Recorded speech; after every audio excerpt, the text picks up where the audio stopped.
My name is Elliot Harper, and 7 years ago, my world broke apart. It was July 12, 2018, a sweltering summer day in Willow Creek, a small town where the most exciting thing was the annual fair's rusty Ferris wheel. My friends, Kai Nakamura, Lila Bennett, and Sam Torres, were my everything.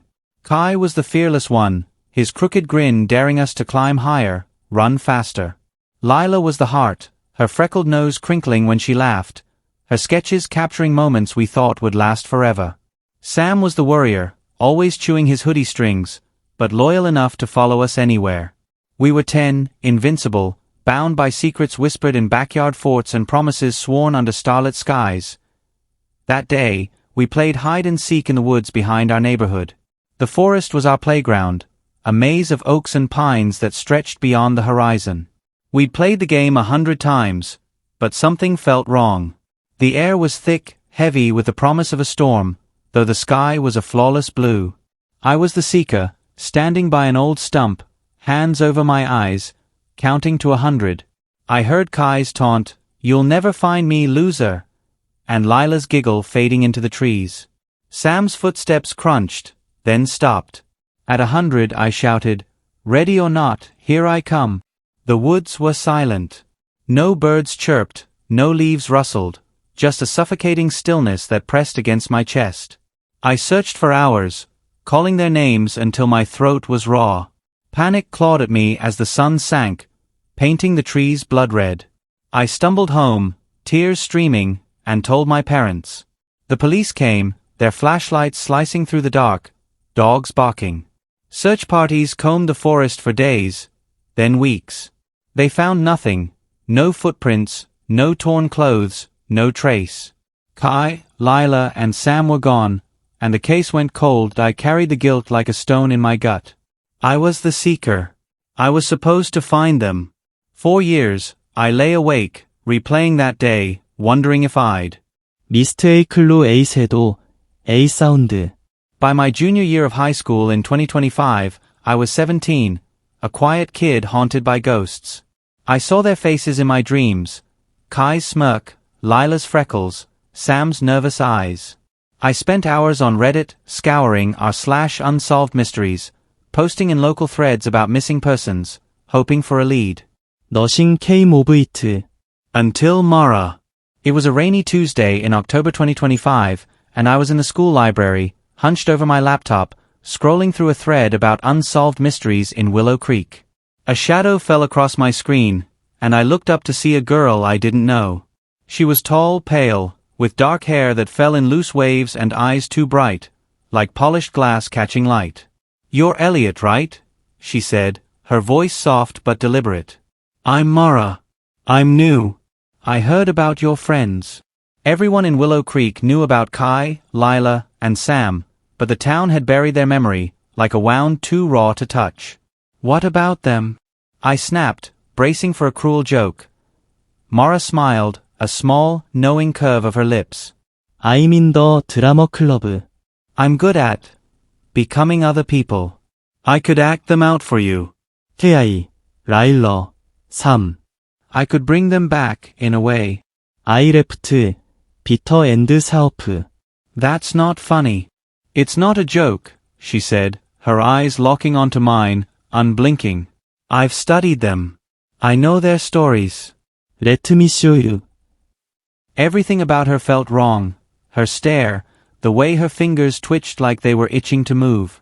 But grief makes you desperate. 7 years of it had hollowed me out.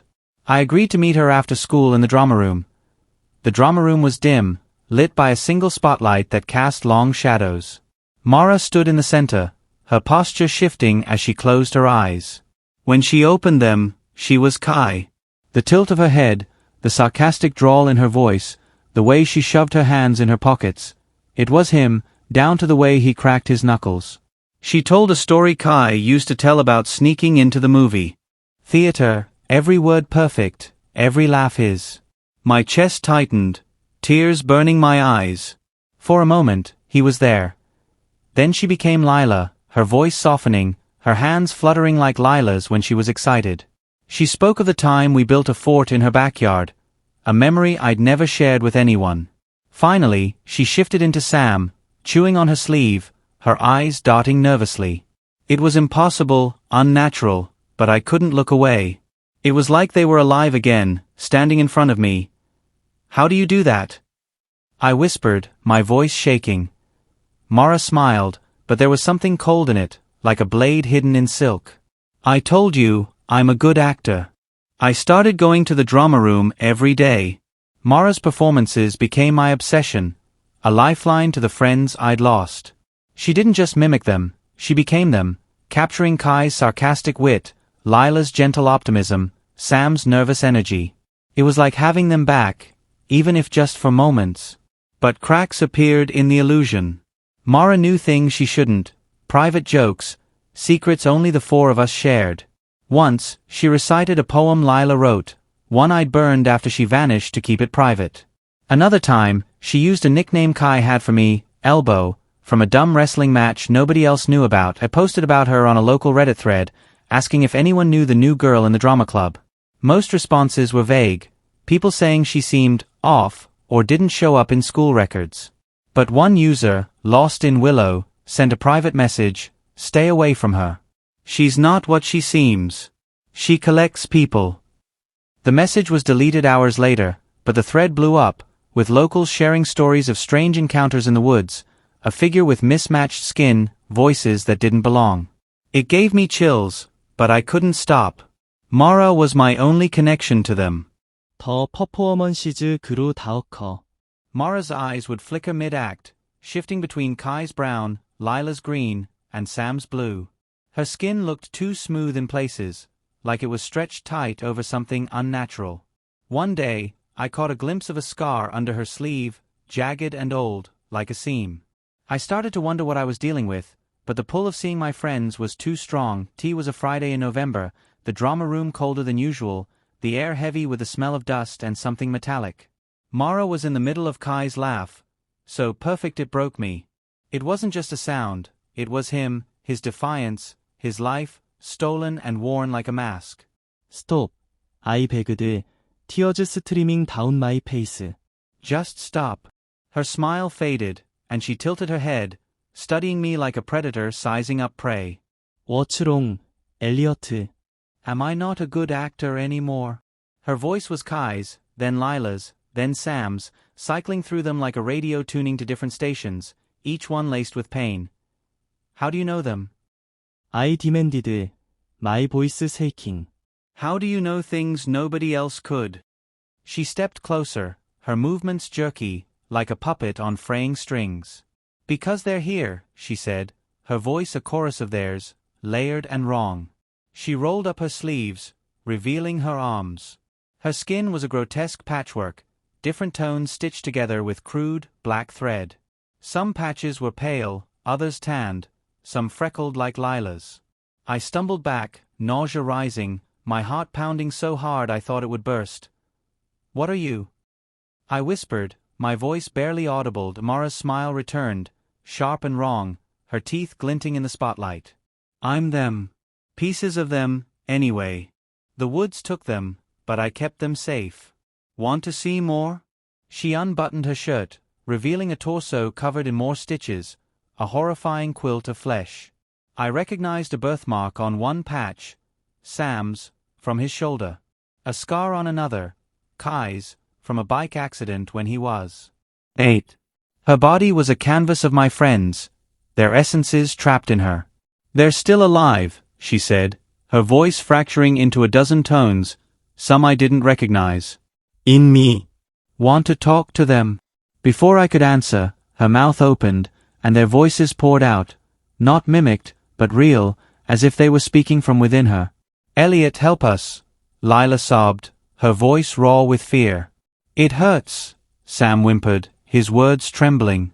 "Run," Kai growled, sharp and urgent. I froze, horror rooting me to the spot, my mind screaming that this was impossible, that I was losing it. Mara laughed, a sound that wasn't human, like glass shattering in reverse. "They're mine now. But I can show you where they went." If you're brave enough. Every instinct told me to run, to get as far from her as I could. But their voices echoed in my head, pleading. I was the seeker. I had to find them. Where? I managed, my voice barely a whisper. The woods, she said, her eyes glinting with something that wasn't human. Where it all began. I followed Mara into the woods that night, the same forest where my friends vanished 7 years ago. The air was heavier than I remembered, thick with the scent of damp earth and something sour, like decay. Mara moved ahead, her silhouette weaving through the trees, her steps silent where mine crunched on leaves. My heart pounded, but I couldn't turn back, not when I'd seen their skin stitched into hers, not when I'd heard their voices, raw and trapped. I clutched my pocket knife, the only thing keeping me grounded. The forest was different at night. The trees seemed to lean closer, their branches clawing at the starless sky. Flashbacks hit me as we walked. Memories of that day in 2018. Kai daring us to go deeper, his dark eyes glinting with mischief. 라일러 스케칭 더 트위스티드 옥스, 허 펜슬 스크래칭 소프트리. Sam clutching my arm, whispering, "Did you see that?" Something moved. I'd laughed, thinking he was just scared. Now, I wondered what he'd seen. Were real, red and raw, and so was the hum that still echoed in my dreams, faint but persistent. I checked the school records. Mara wasn't listed. The drama club swore they'd never heard of her. It was like she'd never existed, but I could still see her stitches, hear her fractured voices. Weeks passed, and I started to think I'd escaped. I went back to school, avoiding the drama room, trying to rebuild some kind of normal. But every night, I heard their voices, Kai, Lila, Sam, begging me to find them, their pleas mixing with the entity's laughter. I kept checking the Reddit thread, hoping for a lead, a clue, anything. Then, in December 2025, a new student arrived. Her name was Claire, and she was quiet, with pale skin and eyes that seemed too bright, like Mara's.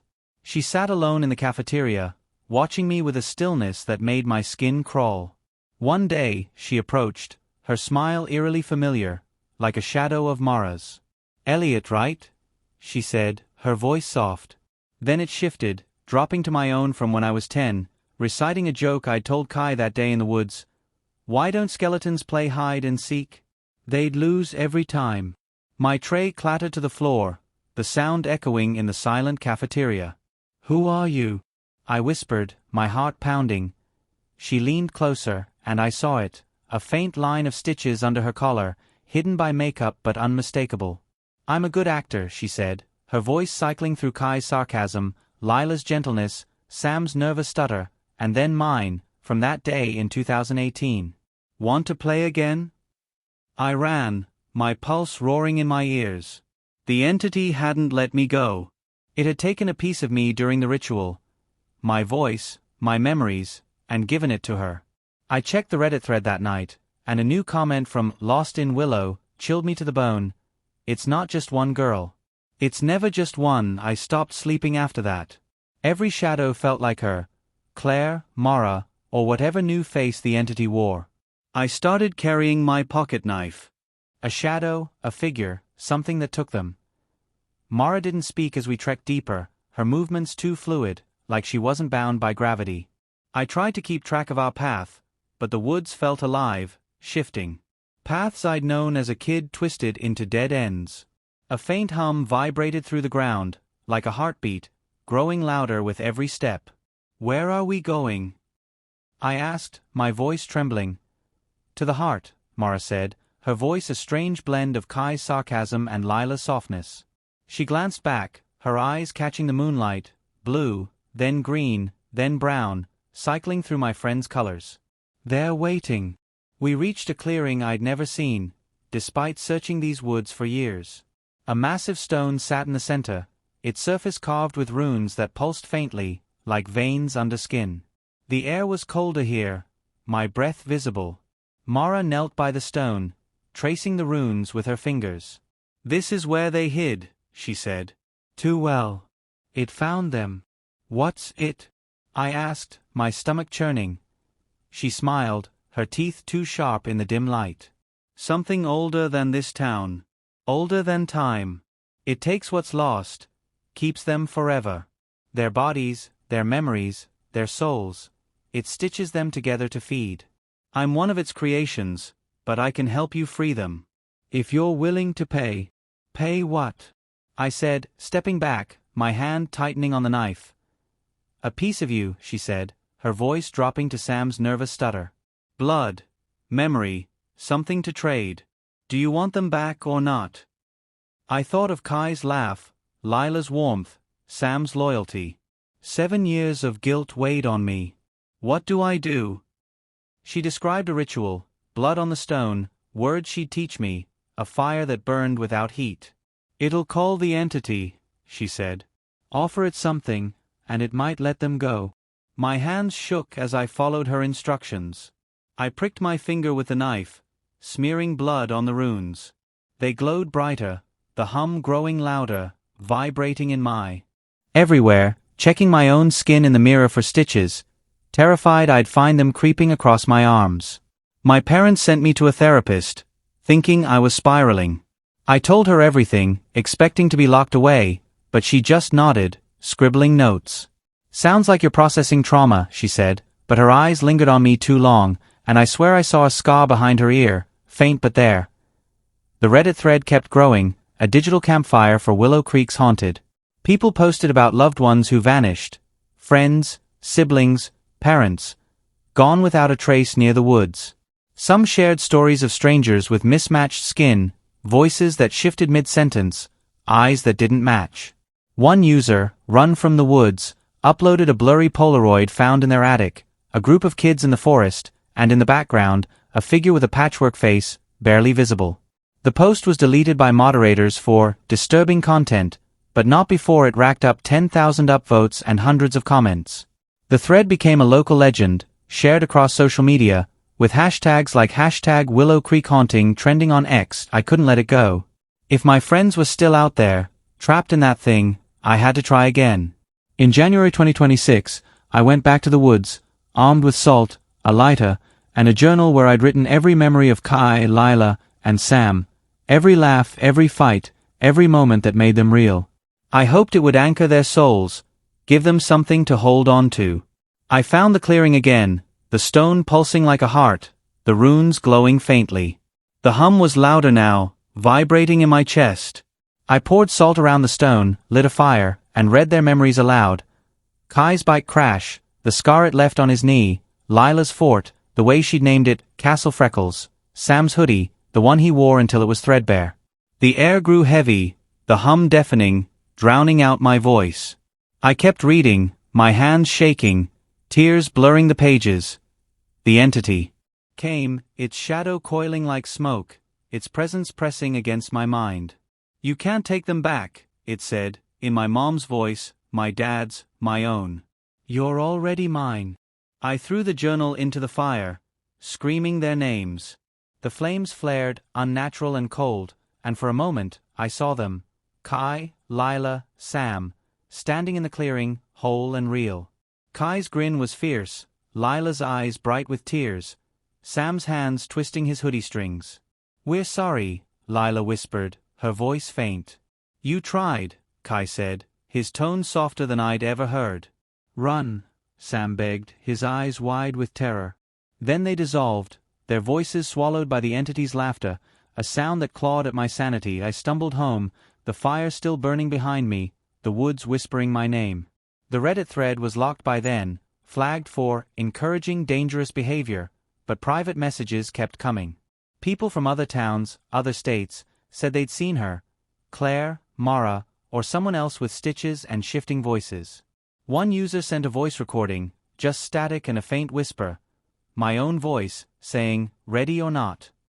I'm writing this now, in case I disappear. If you're in Willow Creek, or anywhere, and you meet someone who knows too much, who moves wrong, check their skin. Look for stitches. They're out there, wearing pieces of the lost, and they're still playing the game. If you've seen them, comment below. I need to know I'm not alone.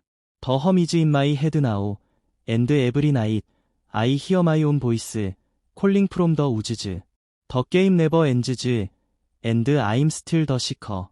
Came, its shadow coiling like smoke, its presence pressing against my mind. You can't take them back, it said, in my mom's voice, my dad's, my own. You're already mine. I threw the journal into the fire, screaming their names. The flames flared, unnatural and cold, and for a moment, I saw them, Kai, Lila, Sam, standing in the clearing, whole and real. Kai's grin was fierce, Lila's eyes bright with tears, Sam's hands twisting his hoodie strings. "We're sorry," Lila whispered, her voice faint. "You tried," Kai said, his tone softer than I'd ever heard. "Run," Sam begged, his eyes wide with terror. Then they dissolved, their voices swallowed by the entity's laughter, a sound that clawed at my sanity. I stumbled home, the fire still burning behind me, the woods whispering my name. The Reddit thread was locked by then, flagged for encouraging dangerous behavior, but private messages kept coming. People from other towns, other states, said they'd seen her, Claire, Mara, or someone else with stitches and shifting voices. One user sent a voice recording, just static and a faint whisper, my own voice, saying, "Ready or not?" I'm writing this now, in case I disappear. If you're in Willow Creek, or anywhere, and you meet someone who knows too much, who moves wrong, check their skin. Look for stitches. They're out there, wearing pieces of the lost, and they're still playing the game. If you've seen them, comment below. I need to know I'm not alone. The hum is in my head now, and every night, I hear my own voice, calling from the woods. The game never ends, and I'm still the seeker.